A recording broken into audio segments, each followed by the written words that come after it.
에스라 9장 5절에서 15절 말씀입니다. 에스라 9장 5절에서 15절 말씀 교독하실 때에 이 수요 예배 이 시간에 우리에게 허락하시는 하나님의 음성으로 받으시겠습니다. 교독하시겠습니다. 말하기를 나의 하나님이여 내가 부끄럽고 낯이 뜨거워서 감히 나의 하나님을 향하여 얼굴을 들지 못하오니 이는 우리 죄악이 많아 정수리에 넘치고 우리 허물이 커서 하늘에 미침이니이다.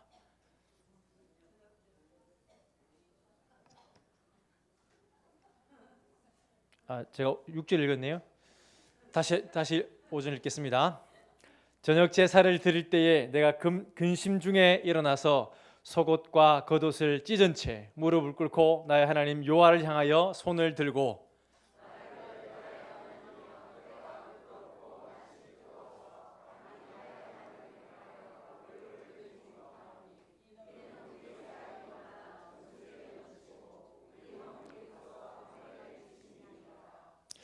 우리 조상들의 때로부터 오늘까지 우리의 죄가 심함에 우리의 죄악으로 말미암아 우리와 우리 왕들과 우리 제사장들을 여러 나라 왕들의 손에 넘기사 칼에 죽으며 사로잡히며 노략을 당하며 얼굴을 부끄럽게 하심이 오늘과 같으니이다.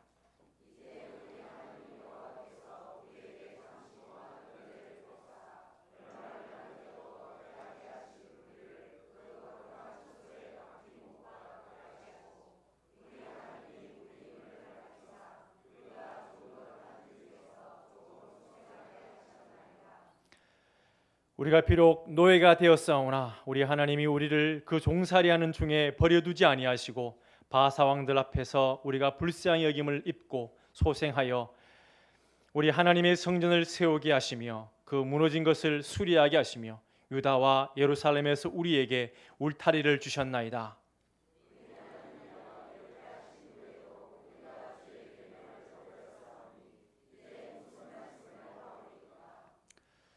전에 주께서 주의 종 선지자들에게 명령하여 이르시되 너희가 가서 얻으려 하는 땅은 더러운 땅이니 이는 이방 백성들이 더럽고 가증한 일을 행하여 이 끝에서 저 끝까지 그 더러움을 채웠음이라.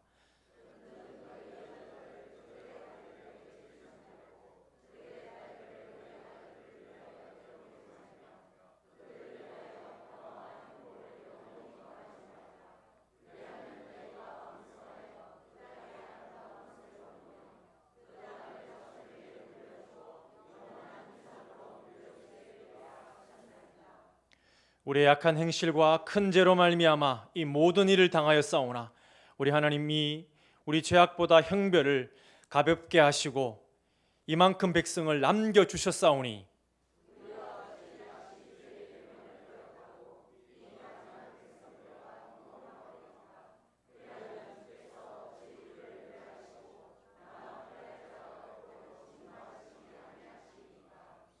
이스라엘의 하나님 여호와여 주는 의로우시니 우리가 남아 피할 것이 오늘날과 같사옵거늘 도리어 주께 범죄하였사오니 이로 말미암아 주 앞에 한 사람도 감히 서지 못하겠나이다 하니라. 아멘. 좌우로 인사하시겠습니다. 예배하는 자가 복됩니다. 인사하시겠습니다. 축복합니다. 한 번 더. 사랑합니다. 축복합니다.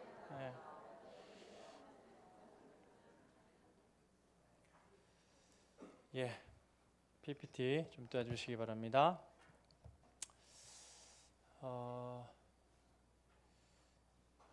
이제 얼마 남지 않았습니다. 11일. 눈물을 흘리며 씨를 뿌리는 자는 기쁨으로 거두리로다. 울며 씨를 뿌리러 나가는 자는 반드시 기쁨으로 곡식단을 가지고 돌아오리라. 아멘. 반드시 하나님께서 허락하시는 풍성한 축제, 생명이 정말 함께 생명의 탄생을 기뻐하는 그런 축제가 바로 23일, 30일, 7월 7일이 되는 줄로 믿습니다. 특별히 우리가 품고 있는 태신자들이 나와서 말씀으로 들음에서 믿음은 들음에서 나기 때문에 들으면 그리스도의 말씀으로 말미암느니라. 말씀을 들을 때, 예배에 참여할 때 정말 그 한 분 한 분들이 마음이 열리고 새로운 생명으로 탄생되어져서 우리와 함께 천국 여정을 나아가고, 뿐만 아니라 그들은 더 주변에 믿지 않는 사람들이 태신자 될 만한 사람들이 많습니다. 많은 사람들을 전도해서 우리 화평교회가 목표로 삼는 800명, 100개의 순, 그런 놀라운 역사가 있게 되는 줄로 믿습니다. 예, 남자는 3번 운다라고 속담에 맞습니까? 저는 이제 누나만 있어서 그런지 눈물이 참 많아요. 그래서 이해하시기 바랍니다. 제가 눈물이 많습니다. 예전에는 그러면 되는가 이렇게 마음도 먹었었는데, 또 하나님 앞에 이렇게 눈물로 기도할 수 있어서 이건 은사다 이런 마음을 가지고 나름대로 생각을 하면서 나아가고 있습니다. 3번 운다 그러는데 태어날 때 한 번 울고, 또 이제 장례식 때 부모님 돌아가셨을 때 한 번 울고, 마지막은 뭘까요? 나라를 잃었을 때. 정말 우리 유관순 열사처럼 이렇게 얘기했답니다. 내 손톱이 빠져나가고 내 귀와 코가 잘리고 내 다리가 부러져도 그 고통은 이길 수 있사오나 나라를 잃어버린 그 고통만은 견딜 수가 없습니다. 10대인데 이런 고백을 하는 겁니다. 똑같은 신앙인이고 그 10대인데 이런 고백을 합니다. 나라에 바칠 목숨이 오직 하나밖에 없는 것이 이 소녀의 유일한 슬픔입니다 라고 유언을 남기고 하나님 품에 안깁니다. 나라를 잃었을 때. 요즘에는 남자들이 이 양팔을 까면서도 운다라고 합니다. 오늘 본문에 저희들이 제가 최근에 말씀을 계속 이렇게 묵상하고 여러 루트로 제가 개인적으로 묵상하고 또 큐티 말씀을 예레미야하고 또 여러 가지 묵상하는 중에 똑같은 메시지가 이렇게 반복되어서 나누려고 합니다. 예레미야 하면은 눈물의 선지자 아니겠습니까? 그래서 오늘 눈물이 회복돼야 된다, 그런 메시지로 좀 은혜를 나누려고 합니다. 제가 한 4파트의 말씀을 읽을 건데 분위기를 좀 잘 들어봤으면 좋겠습니다. 답은 눈물인데 그 슬픔이 나라를 잃은 슬픔이 느껴지는지 한번 잘 들어보셨으면 좋겠습니다. 여호와께서 이와 같이 말씀하시니라. 내가 유다의 교만과 예루살렘의 큰 교만을 이같이 썩게 하리라. 이 악한 백성이 내 말 듣기를 거절하고 그 마음에 완악한 대로 행하며 다른 신들을 따라 그를 섬기며 그에게 절하니 그들이 이 띠가 쓸 수 없음 같이 되리라. 여호와의 말씀이니라. 띠가 사람의 허리에 속함 같이 내가 이스라엘 온 집과 유다 온 집으로 내게 속하게 하여 그들로 내 백성이 되게 하며 내 이름과 명예와 영광이 되게 하려 하였으나 그들이 듣지 아니하였느니라. 내가 금식하며 베옷을 입고 죄를 덮어쓰고 주 하나님께 기도하며 간구하기를 결심하고 내 하나님 여호와께 기도하며 자복하여 이르기를 크시고 두려워할 주 하나님, 주를 사랑하고 주의 계명을 지키는 자를 위하여 언약을 지키시고 그에게 인자를 베푸시는 이시여, 우리는 이미 범죄하여 패역하며 행악하며 반역하여 주의 법도와 규례를 떠났사오며 우리가 또 주의 종 선지자들이 주의 이름으로 우리의 왕들과 우리의 고관과 조상들과 온 국민에게 말씀한 것을 듣지 아니하였나이다.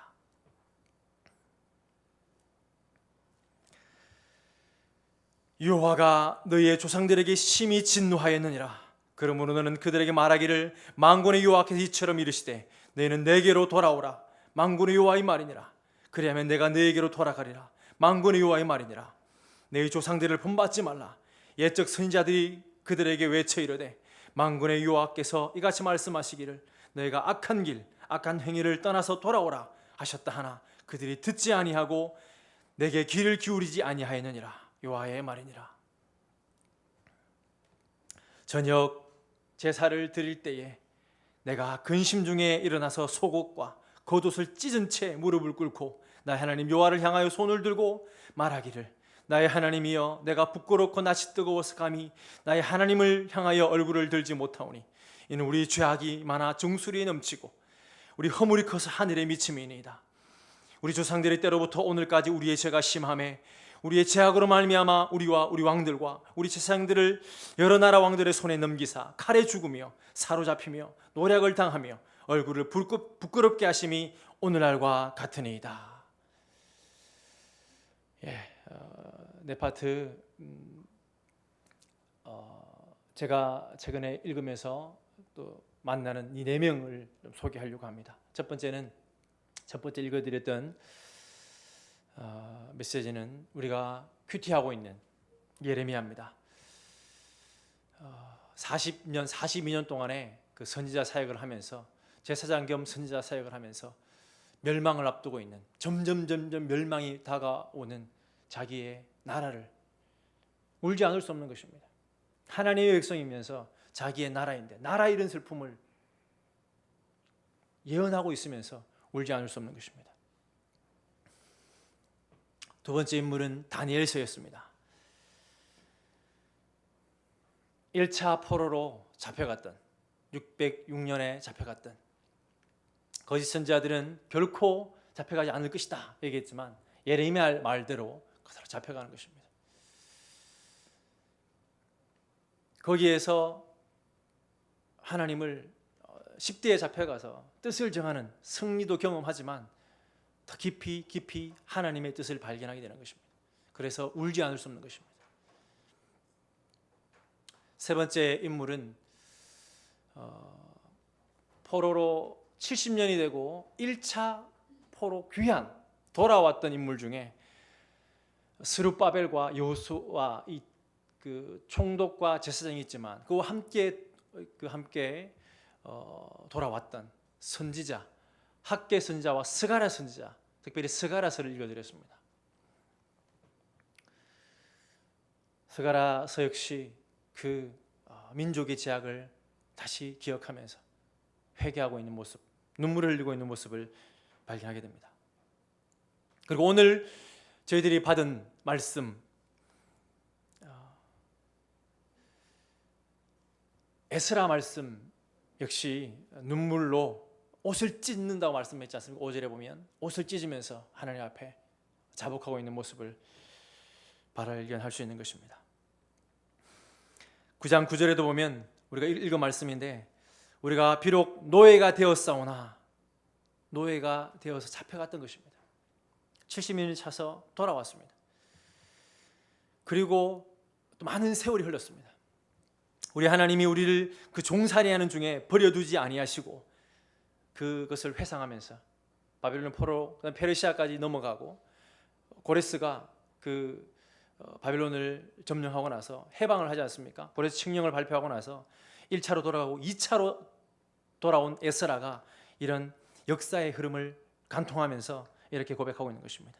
우리를 그 종살이하는 중에 버려두지 아니하시고 바사 왕들 앞에서 우리가 불쌍히 여김을 입고 소생하여 우리 하나님의 성전을 세우게 하시며 그 무너진 것을 수리하게 하시며 유다와 예루살렘에서 우리에게 울타리를 주셨다.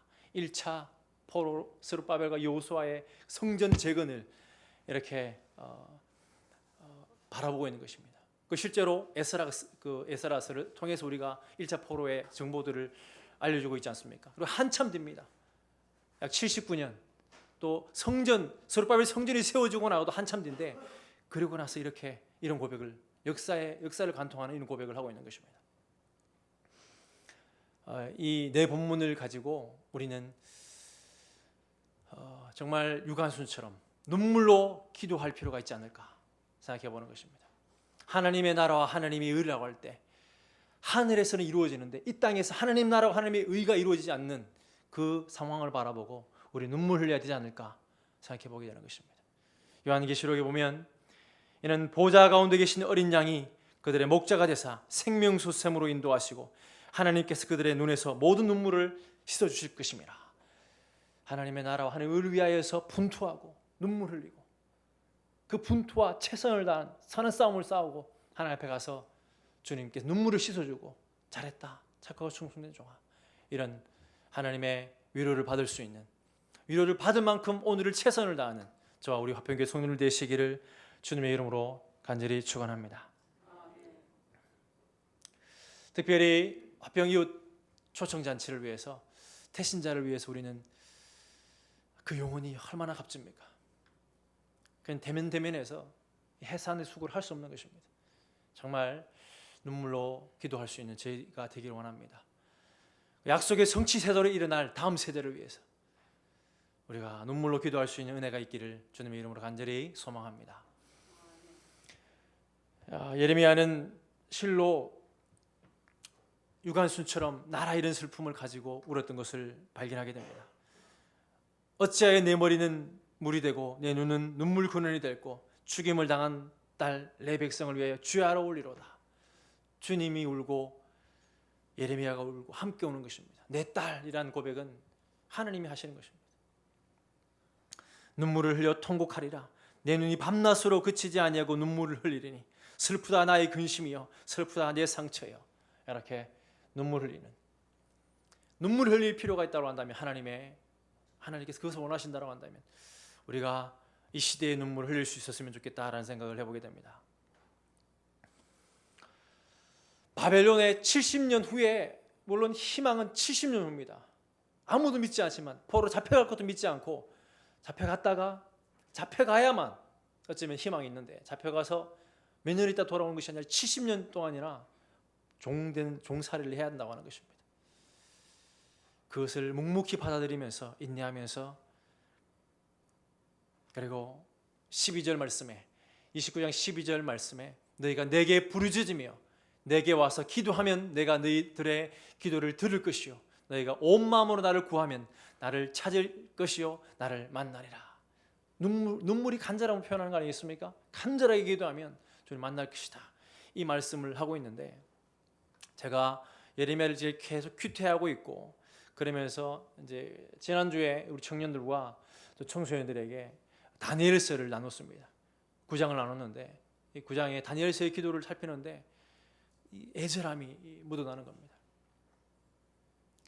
지금 이제 9장 같은 경우는 그 고레스 칙령이 발표되고 나서 이제로 보여지는데, 이런 말씀, 그 자기의 민족의 죄악을 애끓는 그 마음으로, 그리고 70년이 10대에 잡혀와서 약 70년이 지나면 90살 아니겠습니까? 90세의 나이에 민족을 바라보면서 그 할아버지께서 눈물 흘리는 모습을 볼 수 있는 것입니다.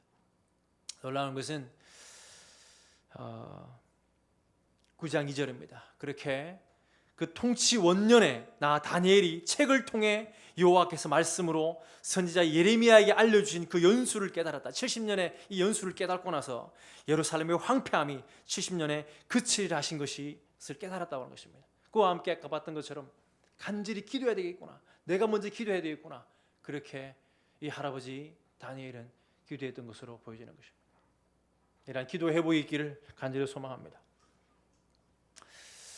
이 다니엘뿐만 아니라 그 말씀드렸던 것처럼 포로로 잡혀갔다가 1차로 들어오는, 606년에 1차로 잡혀갔다가 하면 70년이 안 되지만 580년 성전이 무너지고 나면 하여튼 이제 1차에 포로 잡혀가고 1차에 돌아오는 것도 70년이고 3차에 잡혀가 그 성전이 붕괴되고 나서 성전이 세워진 것도 70년입니다. 1차 포로 귀한 자들 역시 많은 시간이 흘렀는데도 불구하고 이 스룹바벨과 여호수아가 와서 성전을 재건하다가 시도하다가 15년 동안이나 중단되는 모습을 볼 수 있습니다. 만만치 않은 것입니다. 사명을 가지고 시작했지만 중단되고 있는, 15년 동안 중단되고 있는 모습을 역사서는 기록하는데, 그 사명을 망각하고 하나님의 뜻에 따라서 포로 귀환했지만 귀환으로 그치고 자기 판백한 집은, 자기의 삶만 살던 그 돌아온 포로 귀한 자들, 귀한 공동체에 학개 선지자와 스가랴 선지자는 이렇게 고백하는 것입니다. 너희들이 왜 돌아왔느냐? 민족 중 역사적 사명을 띠고 돌아온 것이 아니냐? 그렇게 말하면서 다시 눈물 흘리는 스가랴서를 발견하게 되는 것입니다. 학개 같은 경우는 학개 선지자 같은 경우는 나이가 많으시기 때문에 아마 3차에 잡혀갔거나 이렇게 해서 나이가 많게 다시 돌아온 걸로 보입니다.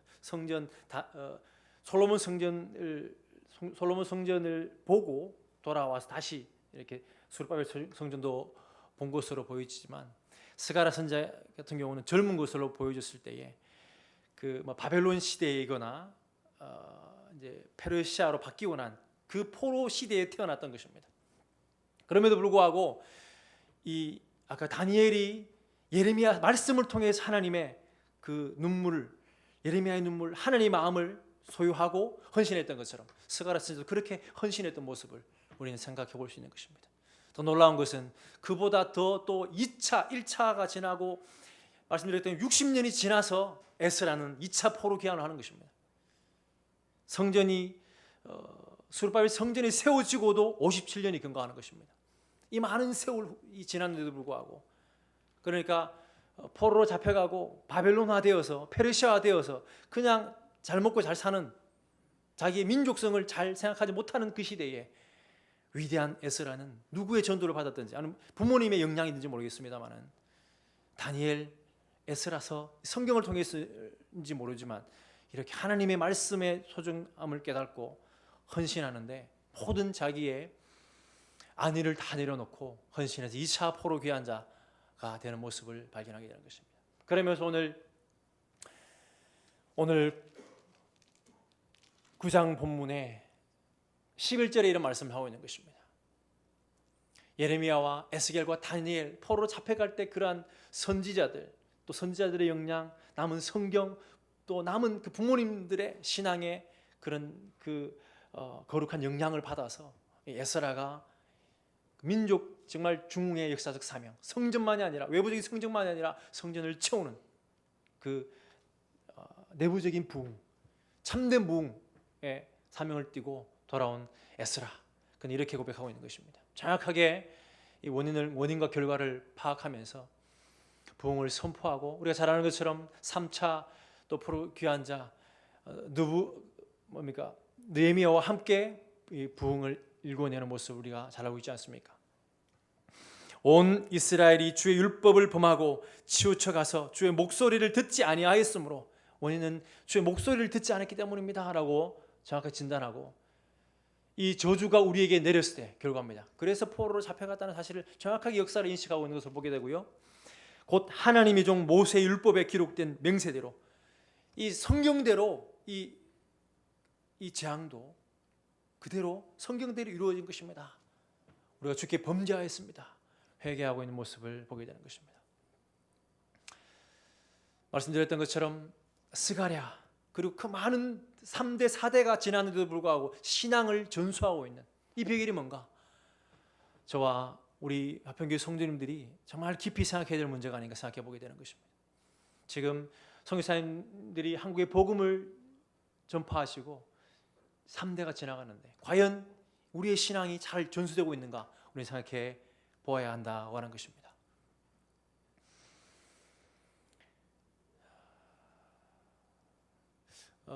에스라 9장 10절에 이런 말씀이 있습니다. 우리 하나님 여호와의 목소리를 듣지 아니하며 여호와께서 그의 종 선지자들에게 부탁하여 우리 앞에 세우신 율법을 행하지 아니하였음이니라. 11절에도 온 이스라엘이 주의 율법을 범하고 치우쳐 가서 주의 목소리를 듣지 아니하였으므로 이 저주가 우리에게 내렸을 때 곧 하나님의 종 모세의 율법에 기록된 맹세대로 되었사오니 이는 우리가 주께 범죄하였음이니이다. 말씀드렸던 것처럼 예레미야, 그리고 다니엘, 스가랴, 에스라 동일하게 이 회개 기도하면서 역사를 관통하면서 그 내용이 무엇이냐, 회개의 내용이 무엇이냐, 그것이 일치하는 것을 제가 발견하고 놀라지 않을 수 없었던 것입니다. 바로 눈물로 회개하는데 그 내용은 스가랴서도 마찬가지입니다. 제가 다시 말씀을 좀 드리면, 내게 귀를 기울이지 아니하였다, 내게 하나님의 말씀에 귀를 기울이지 않았다고 스가랴서 거꾸로 가보겠습니다. 그리고 스가랴 7장 11절 13절도 그들이 듣기를 싫어하여 등을 돌리며 듣지 아니하려고 귀를 막으며 그 마음을 금강석 같게 하여 율법과 만군의 여호와가 그의 영으로 옛 선지자를 통하여 전한 말을 듣지 아니하므로 큰 진노가 만군의 여호와께로부터 나왔다, 이렇게 말하고, 내가 불러도 그들이 듣지 아니한 것처럼 그들이 불러도 내가 듣지 아니하리라, 만군의 여호와가 말하였느니라. 하나님의 말씀을 듣지 않으니까 관계가 깨어지니까 우리 신앙은 인격입니다. 하나님 말씀 듣지 않으면서 그냥 나에게 이기적인 기도를 했을 때 하나님께 들으실 것인가? 듣지 않는다라고 성경은 여러 번 예레미야에서도 이 스가랴에서도 말씀하고 있는 것입니다. 내가 금식하며 베옷을 입고 죄를 덮어쓰고 주 하나님께 기도하며 간구하기를 결심하고 이렇게 말하는, 우리가 또 주의 종 선지자들이 주의 이름으로 우리의 왕들과 우리의 고관과 조상들과 온 국민에게 말씀한 것을 듣지 않았다. 똑같은 말씀한 것을 듣지 않았음을 말씀하고 있는 것입니다.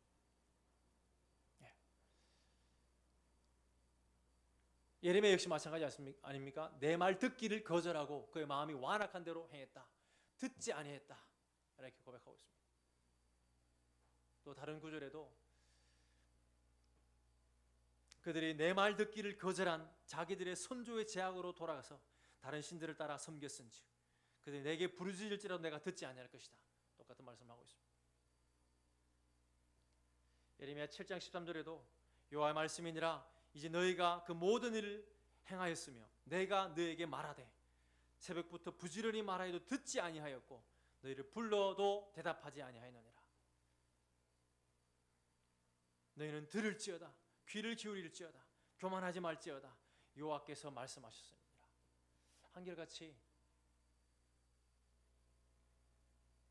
듣지 아니하였음을, 그리고 듣지 않아서 교만해서 결국 교만이 모든 멸망에 그 듣지 않음을 강력하게 간절히 회개하고 있는 모습을 성경을 통해서 발견하게 되는 것입니다. 지금 우리의 시대, 성경에서는 협력과 겸손을 이야기하는데 이 세상은 교만을 부추기지 않는가라고 하는 것입니다. 출세지상주의, 일등주의, 경쟁구도.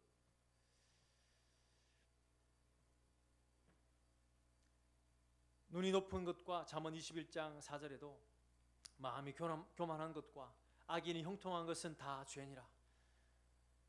무리하고 교만한 자를 이름하여 망령된 자라 하나니 이는 넘치는 교만으로 행함이니라.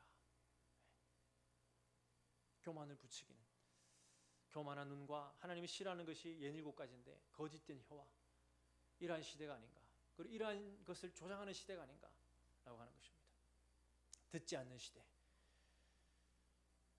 하나님은 겸손을 말씀하신, 하나님은 종됨을 말씀하시는데 자기가 주인 돼서 높이라 교만이 자기 스펙을 자랑해야만 마땅한 그런 시대가 되어 있는 이 시대.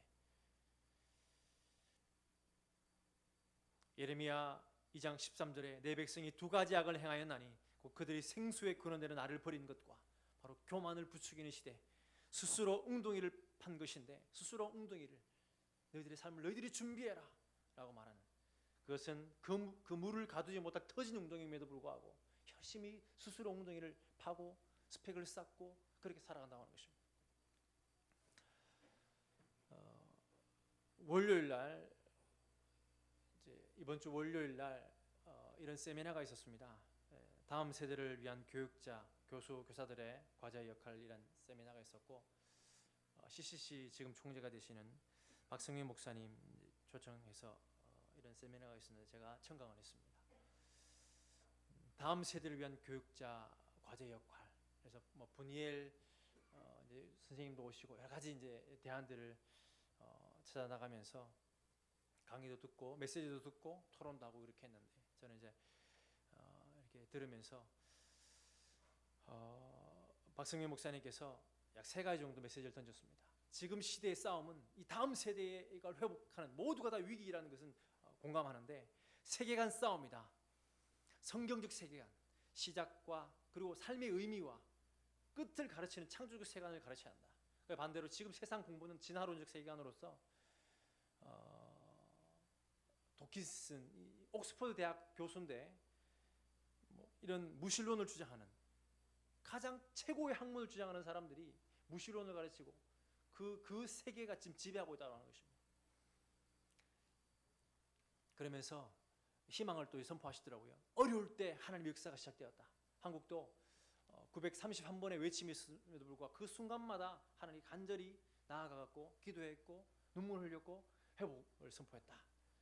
그래서 그 마지막 스스로 웅덩이를 파는 마지막은 쾌락주의로, 허무주의로, 자살로 마무리된다. 우리가 그렇게 방치해서는 안 된다. 그런 문제 제기를 하셨고, 오늘 말씀과 좀 비춰보면 선교사님의 유산이 무엇입니까? 저도 선교사로서 선교사들이 가면은 교회를 짓습니다. 그리고 병원을 세우죠. 학교를 세웁니다. 학교를 세운 목적은 정말 그들이 문명이 높아져서 성경을 읽고 하나님의 음성을 듣는 그것이 포커스인데, 지금 중요도가 어떻게 되었습니까? 교회가 너무 힘이 없습니다. 학교가 더 높습니다. 학교에 찌들려서 와서, 제가 다음 세대를 지금 양육하고 있지만 교회에서 말씀 들을 수 있는 시간과 여력이 없는 것을 보게 됩니다. 건강한 가정 없는 건강한 교회는 불가능하다. 또 강산 목사님 말씀하셨는데 공감을 하지 않을 수 없는 것입니다. 그리고 대안으로서 교사 전문화, 교회학교 투자가 필요하다 이런 말씀하셨는데, 두 교회를 소개하셨는데 그 중에 한 교회가 서부 교회를 말씀하시더라고요. 서부 교회에 정말 이 부산에 그런 교회가 있었다. 그때는 앞서갔었다. 시대를 선도했었다. 그렇게 말씀하셨고, 그리고 미국의 윌로 크릭 이제 교회를 소개하면서 지금도 윌로 크릭 다음 세대 예배가 얼마나 지금 2만 5천 명이 모이는데 모든 그 엄청난 그런 투자를 한다는 것입니다. 그런 말씀을 하면서 마무리를 하셨습니다. 정말 우리가 다음 세대의 신앙을 어떻게 전수할 것인가, 듣지 않는 시대임을 발견하게 됩니다. 예배 회복을 위해서 우리가 기도해 주셨으면 좋겠습니다. 그리고 교회 교육 회복, 하나님의 말씀을 듣게 하는 것이, 저는 또 여러 성경을 읽으면서 예레미야를, 또 스가랴, 다니엘, 또 제가 계속 에스라 묵상하면서 같은 말씀을 하나님께 주신다고 하는 것입니다. 가정에서부터 성경 읽기가 이루어지고, 쉐마 운동, 가정 예배가 살아나고, 그리고 일주일에 한 번 예배가 아니라 전체적으로 같이 하나님의 말씀을 듣게 될 때, 예배가 회복되어질 때 놀라운 부흥이 우리 화평교회에 임하게 될 줄로 믿습니다. 그리고 거룩한 일에 함께 승리하시는 저와 화평교회 성도님들 되시기를 주님의 이름으로 간절히 축원합니다. 시간이 9시입니다. 제가 쫓겨서 이렇게